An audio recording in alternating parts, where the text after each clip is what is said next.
తమిళనాడులోని మదురైకు చేరుకున్నారు AP deputy CM Pawan Kalyan.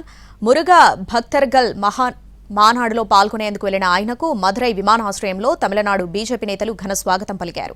సాయంత్రం తిరుపరకుండ్రం శ్రీ సుబ్రహ్మణ్యేశ్వర స్వామివారిని దర్శించుకున్న అనంతరం అమ్మతిడల్ ప్రాంగణంలో జరగనున్న మానాడులో ముఖ్య అతిథిగా పవన్ పాల్గొంటారు.